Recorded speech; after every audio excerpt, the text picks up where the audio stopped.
All welcome back to another new video of learn with Bhavna. हम IGNOU assignment questions कर रहे हैं आपके जुलाई 24 and Jan 25 admission intake students के लिए, जिसमें कि हम subject BSc 101 introduction to sociology part 1 के हमने असाइनमेंट्स क्वेश्चंस जो है वो स्टार्ट कर रखे हैं। We have already completed assignment 1, मतलब कि जो आपके असाइनमेंट में 3 डिफरेंट सेक्शंस है। Let me show you the PDF। तो इसका ये जो असाइनमेंट ए है ये हमने कंप्लीट कर दिया। असाइनमेंट बी के हम 5th क्वेश्चन पे हैं, that is agency of social control के बारे में हमें बात करनी है। अब बेसिकली क्या है, इन्होंने डिवाइड क्यों कर दिए, बिकॉज असाइनमेंट ए में वर्ड लिमिट और जो मार्क्स हैं क्वेश्चंस के वो अलग है, असाइनमेंट बी में अलग है ना असाइनमेंट सी में अलग है। सो असाइनमेंट बी में आपको 250 वर्ड्स में आंसर करना है क्वेश्चन, एंड ये जो असाइनमेंट बी के क्वेश्चन है these are of 10 marks, right? तो आपको ऑफ कोर्स क्वेश्चन तो सारे ही अटेम्प्ट करने, ये जस्ट इग्नू का तरीका है क्वेश्चंस को डिफरेंट डिफरेंट सेक्शंस में डिवाइड करने का। तो ये तो है आपका assignment B, that is section B का क्वेश्चन 5। अलोंग विद दैट जो कंटेंट है वो आपको प्रोवाइड किया जा रहा है मेरे द्वारा मेरे चैनल पे लर्न विद भावना के साथ, बट अलोंग विद दैट आपको कुछ टिप्स और कुछ ट्रिक्स आपको यूज़ करनी है while submitting your assignment, while presenting your assignment, ताकि जो आपका स्कोर है वो अच्छा आ सके। और वही सारी टिप्स के लिए मैंने एक अलग से वीडियो बनाई है, जिसका लिंक अभी यहाँ पे टॉप राइट कॉर्नर पे आ रहा होगा, एंड आप वो चेकआउट कर सकते हैं। उसमें आपको काफ़ी सारी चीज़ों के बारे में पता चलेगा, जिससे कि आप अपना स्कोर काफ़ी हद तक इम्प्रूव कर सकते हैं। तो भूलिएगा मत, इम्पॉर्टेंट टिप्स वाली वीडियो भी आपको ज़रूर देखनी है।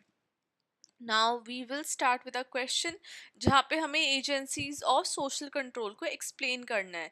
ना सोशल कंट्रोल का मतलब है एक ऐसा मैकेनिज्म जहाँ पे सोसाइटी इन्फ्लुएंस करती है इंडिविजुअल बिहेवियर को, ताकि वो ऑर्डर एंड स्टेबिलिटी मेंटेन कर सके। यहाँ पे इंश्योर किया जाता है कि जो लोग हैं सोसाइटी के अंदर, जितने भी रूल्स रेगुलेशन नॉर्म्स हैं लॉज हैं, उन सबको लोग फॉलो करें, ताकि कोई भी किसी भी तरीके की समस्या सोसाइटी के अंदर ना आए। ना सोशल कंट्रोल ऑपरेट होता है through formal and informal agencies, जो कि इंडिविजुअल के बिहेवियर को शेप करता है इन डिफरेंट वेज। ना first let's talk about formal agencies of social control. ना ये जो इंस्टीट्यूशन है, जैसे आपको नाम से ही पता चल रहा होगा कि फॉर्मल एजेंसीज हैं, जिनको क्रिएट इम्प्लीमेंट और एनफोर्स ही इसलिए किया गया है ताकि रूल्स और लॉज जो हैं वो मेंटेन किए जाएं, वो फॉलो किए जाएं लोगों के द्वारा। तो first is law and government. तो लॉज डिफाइन करते हैं कि क्या बिहेवियर एक्सेप्टेबल है, क्या बिहेवियर अनएक्सेप्टेबल है, और जो गवर्नमेंट है वो इंश्योर करती है कि वो सारे रूल रेगुलेशन फॉलो किए जाए। अब गवर्नमेंट कैसे इंश्योर करती है, जैसे फाइन लगा देना अनएक्सेप्टेबल बिहेवियर पे, या फिर एक्सेप्टेबल बिहेवियर पे रिवॉर्ड्स दे देना।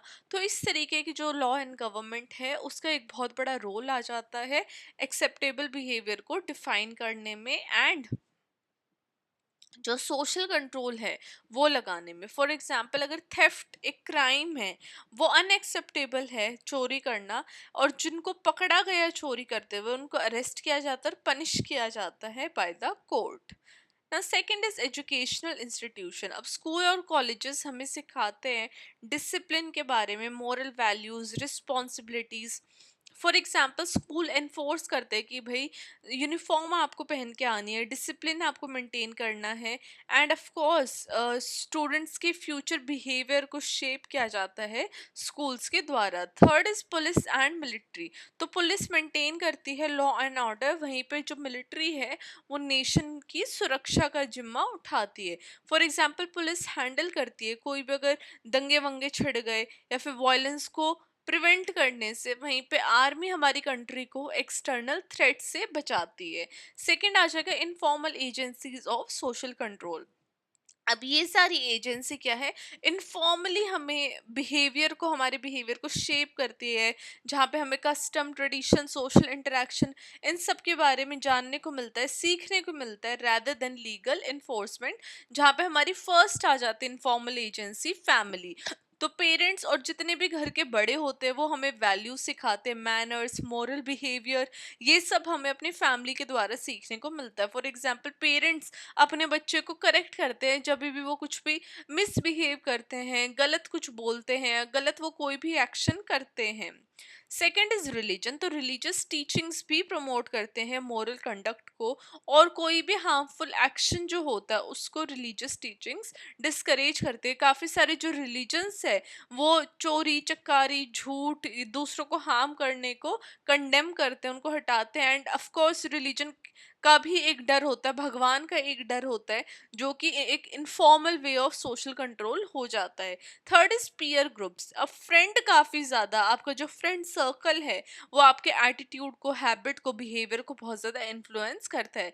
जैसे बोलते हैं ना कि चोर का दोस्त चोर ही होगा, राइट। फॉर एग्जाम्पल अगर एक स्टूडेंट वो बहुत ज़्यादा मेहनत कर रहा है और वो सराउंडेड है अपने मेहनती दोस्तों के साथ, ऑफ कोर्स अगर आप अपने आसपास भी देखते होगे तो एक स्टूडियस ग्रुप होता है, राइट। क्लास में एक थोड़ा शैतानी वाला ग्रुप होता है और एक शांत ग्रुप होता है, एक एक्सट्रोवर्ट ग्रुप होता है। तो peer peer influences a lot of, इसलिए हम कहते हैं कि अगर आपको एक पर्सन को जानना है तो आप उसके फ्रेंड से मिलो, you will indirectly know the person in a deeper sense। तो peer groups does influence everybody, चाहे वो छोटी से छोटी क्लास में हो या फिर वो बड़ी से बड़ी किसी भी एज ग्रुप के अंदर हो ना। एट द एंड हम कंक्लूजन लिखेंगे, जिससे मैं आपको बोलती हूँ कि कंक्लूजन आपका इंपॉर्टेंट पार्ट होता है आंसर का, एंड विदाउट कंक्लूजन आपको कोई भी अपना आंसर एंड नहीं करना है। तो या कंक्लूजन में मैंने मेंशन किया कि फॉर्मल और इनफॉर्मल एजेंसी दोनों ही बहुत ज़्यादा ज़रूरी है ऑर्डर को मेंटेन करने के लिए विद इन द सोसाइटी। जितने भी लीगल सिस्टम्स है वो डिसिप्लिन बताते हैं, सोशल इंस्टीट्यूशन शेप करते हैं वैल्यूज़ और बिहेवियर्स को, और एक स्टेबल और हारमोनियस सोसाइटी क्रिएट करने की, इंश्योर करने की कोशिश की जाती है थ्रू डिफरेंट एजेंसीज, जहाँ पे जो ऑर्डर है वो सोसाइटी के अंदर मेंटेन किया जाता है।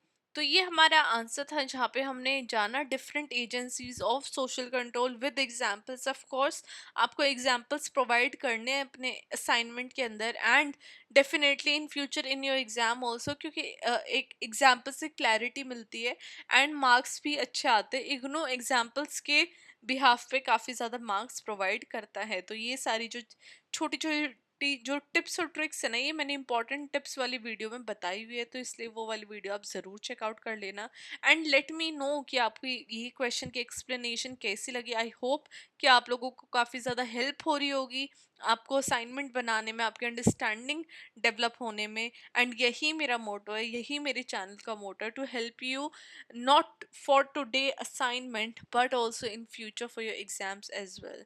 So this was our question 5. I'll see you very very soon with question 6. Till then, keep on writing your assignments and all the very best. Bye bye.